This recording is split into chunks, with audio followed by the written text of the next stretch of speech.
Assalamualaikum warahmatullahi wabarakatuh. Perkenalkan, kami dari kelompok 7.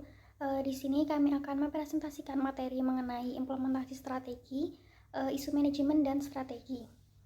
Sebelumnya, perkenalkan, saya Lita Ulianggraini dengan NPM 2301020005 dan teman saya ada Salsabila Zikrina dengan NPM 2301020010 dan Maura Amelia dengan NPM 2301020011.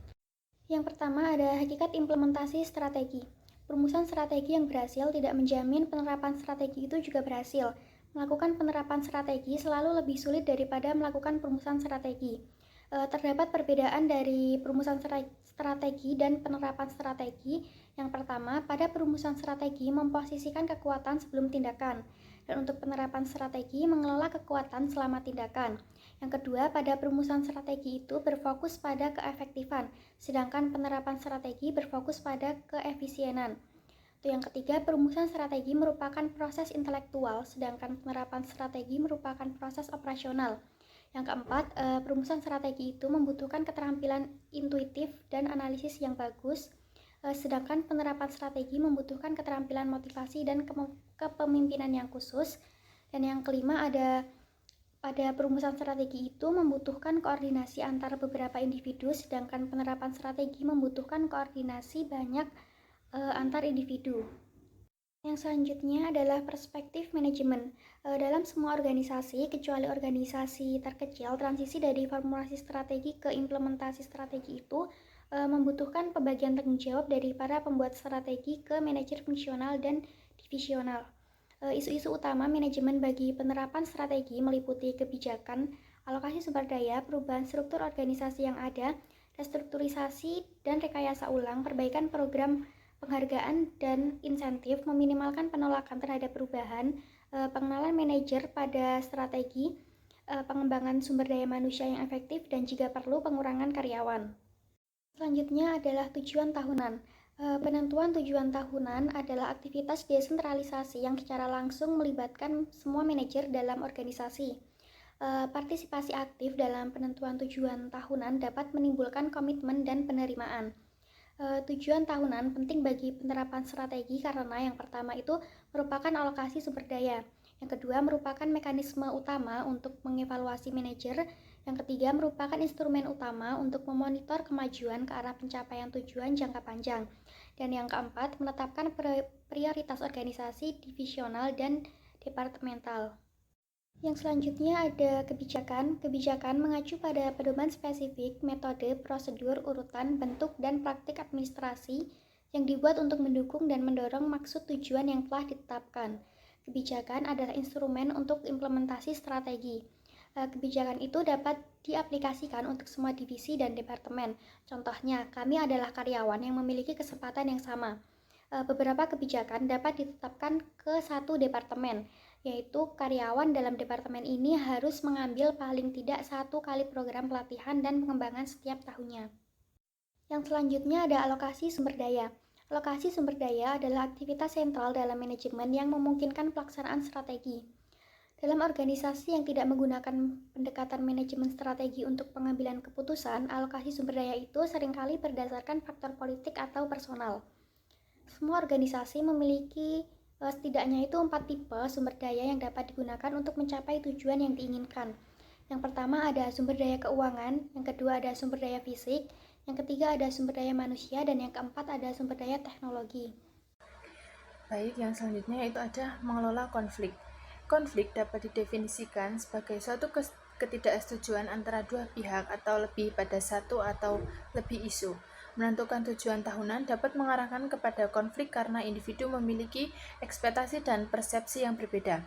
Jadwal yang membuat tekanan, kepribadian yang tidak sesuai, kesalahpahaman antara manajer lini seperti superior produksi dan manajer staff seperti spesialis sumber daya akan bisa terjadi. Terdapat contohnya yaitu tujuan manajer penagihan untuk mengurangi piutang hingga 50% dalam setahun dapat menimbulkan konflik dengan tujuan divisional untuk meningkatkan penjualan sebesar 20%. Yang selanjutnya yaitu ada menyesuaikan struktur dengan strategi. Perubahan dalam strategi seringkali membutuhkan perubahan struktur organisasi karena terdapat dua alasan utama, yaitu yang pertama, struktur secara luas menunjukkan bagaimana tujuan dan kebijakan dibuat. Contohnya, tujuan dan kebijakan yang dibuat dalam kerangka struktur secara geografis ditujukan dalam istilah geografi.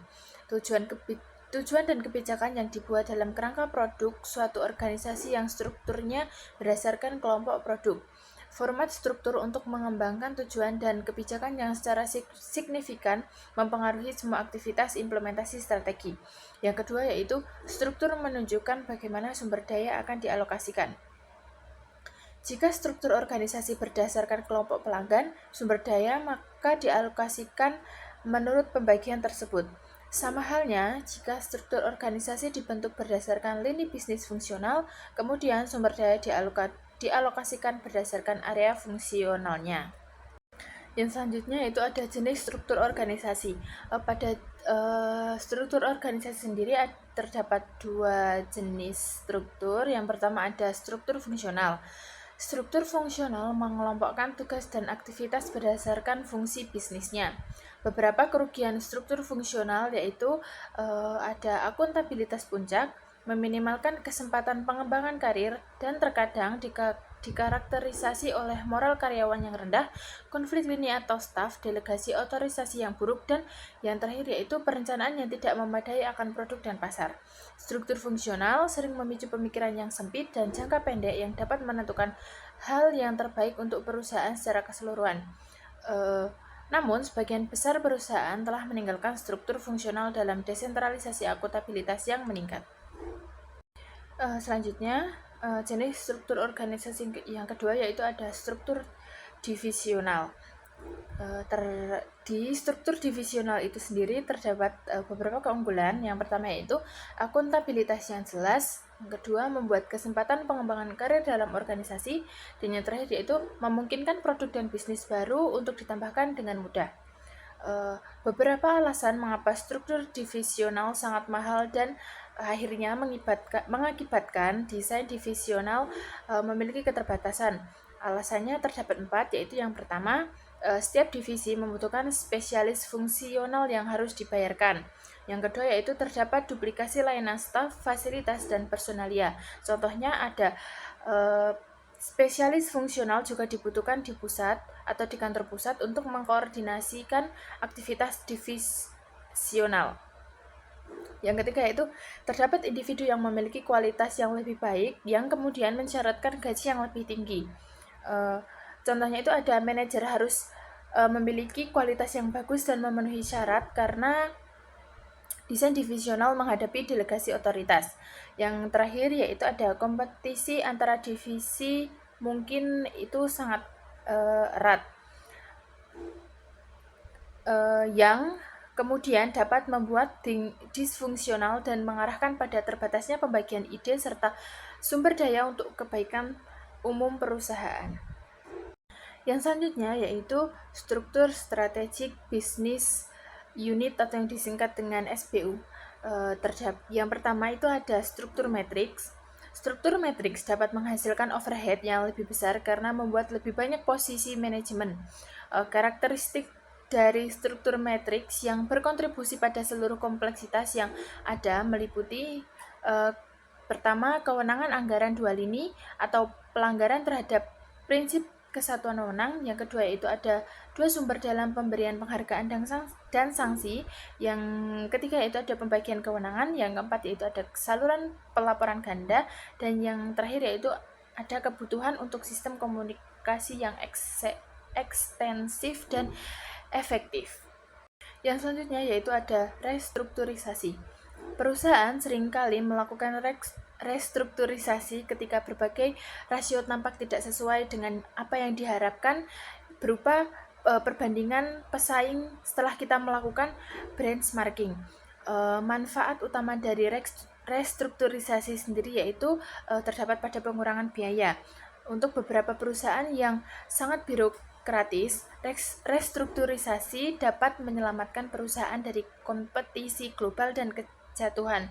Namun, terdapat sisi buruk dari restrukturisasi, yaitu dapat mengurangi komitmen karyawan, kreativitas dan inovasi yang mengiringi ketidakpastian dan trauma yang terkait dengan penundaan dan pemecatan karyawan yang sesungguhnya.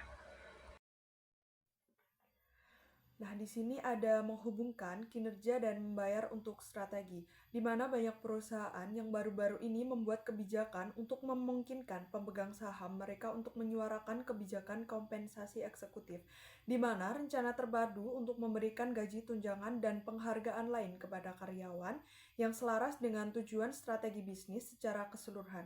Nah, kebijakan ini itu dirancang untuk menarik, mempertahankan, dan memotivasi talenta terbaik dengan memastikan praktik kompensasi yang adil, kompetitif, dan transparan, baik secara finansial langsung maupun secara tidak langsung melalui tunjangan dan asuransi.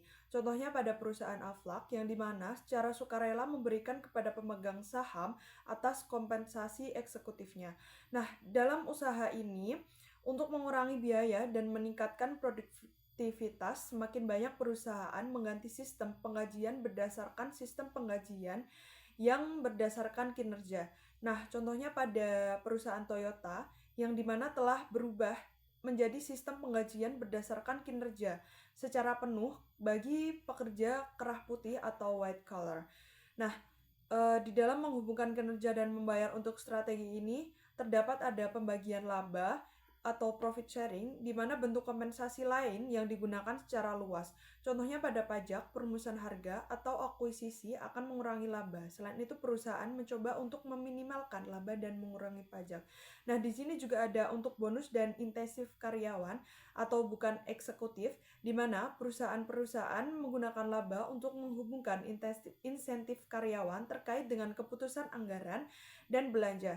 Nah, contohnya pada perusahaan PepsiCo, yang baru-baru ini memulai menggunakan laba dan aliran kas, bukan hanya saham untuk memfokuskan target manajer pada laba dan aliran kas. Nah, di sini juga terdapat kriteria lain secara luas yang digunakan untuk menghubungkan kinerja dan strategi penggajian adalah dengan pembagian keuntungan, di mana pembagian keuntungan ini mensyaratkan karyawan atau departemen untuk menentukan target kinerja. Jika hasilnya aktual atau terpercaya melebihi target sesuai anggota dan anggota itu akan mendapatkan bonus.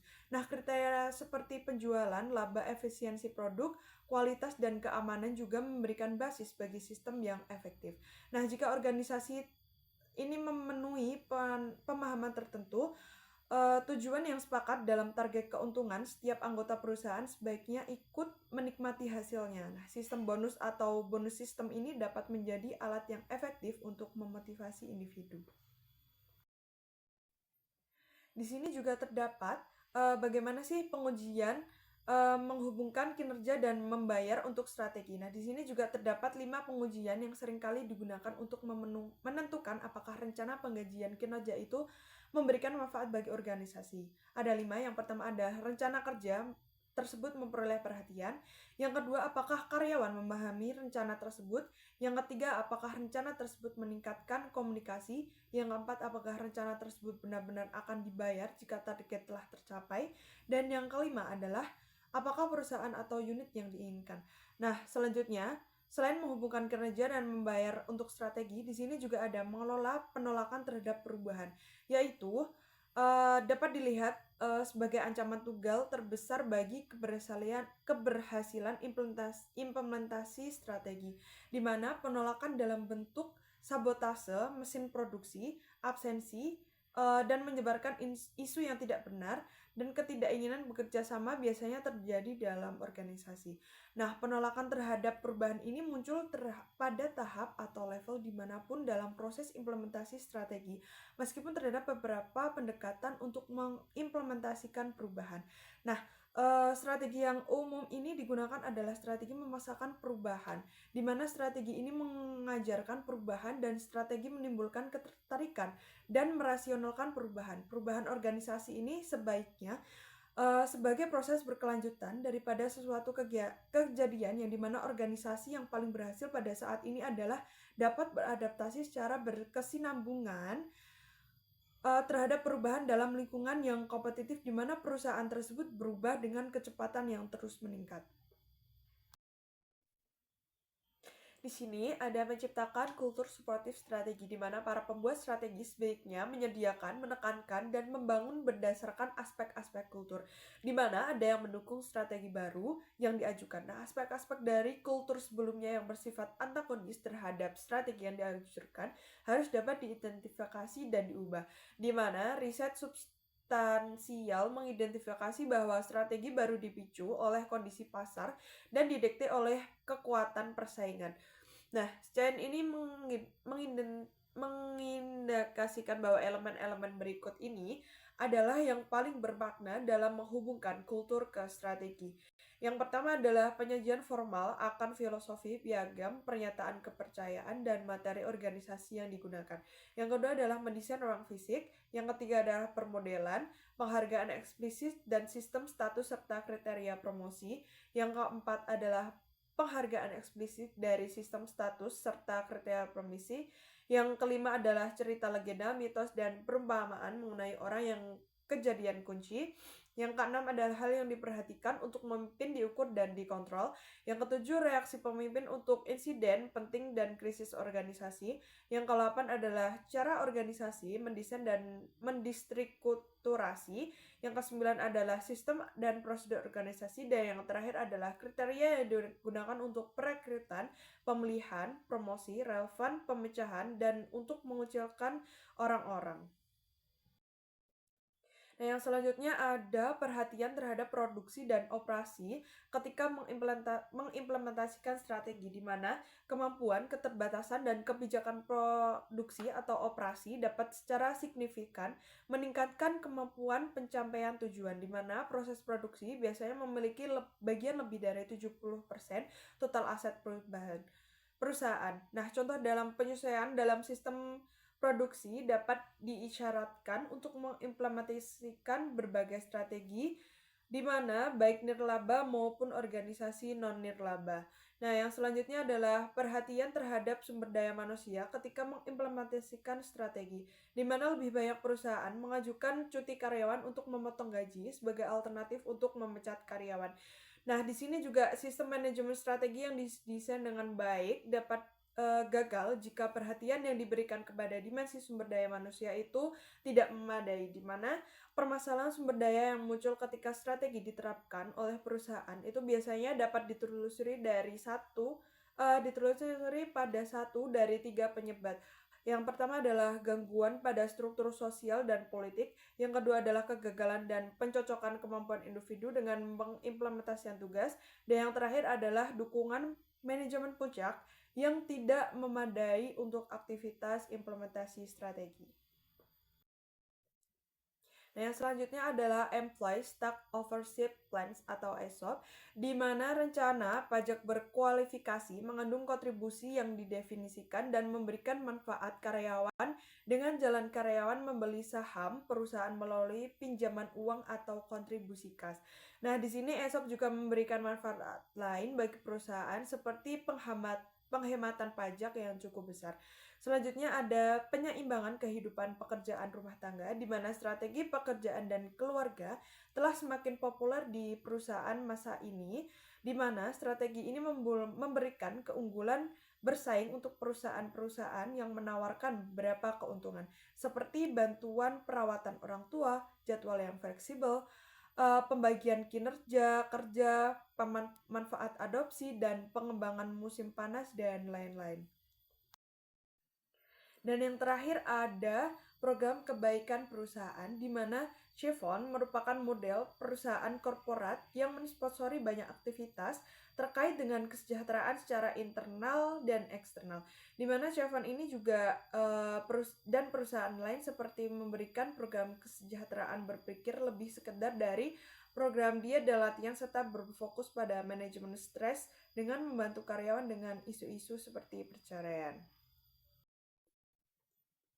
Nah, di sini juga terdapat kesimpulan, yaitu formulasi strategi yang efektif tidak selalu menjamin implementasi strategi yang sukses. Meskipun tidak dapat dipisahkan, formulasi strategi dan implementasi strategi secara karakteristik berbeda. Di mana dalam kata tunggal, implementasi strategi bukan berarti perubahan.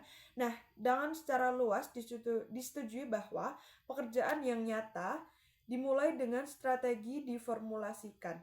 Kesuksesan implementasi strategi mensyaratkan dukungan dan disiplin serta kerja keras dari manajer dan karyawan yang termotivasi. Terkadang menakutkan untuk memikirkan bahwa individu tunggal itu dapat menyabotase usaha implementasi strategi.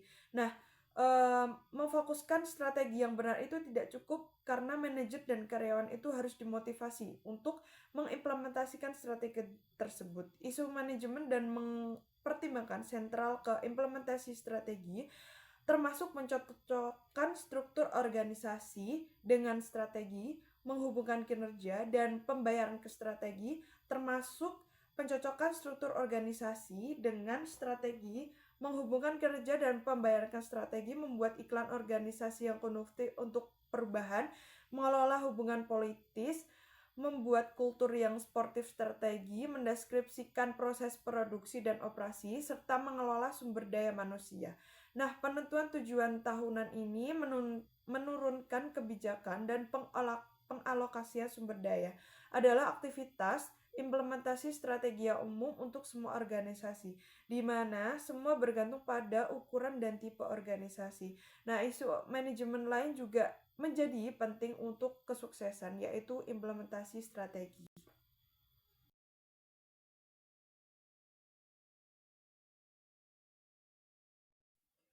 Sekian presentasi dari kelompok kami. Apabila ada kesalahan mohon dimaafkan. Kurang lebihnya mohon maaf. Assalamualaikum warahmatullahi wabarakatuh.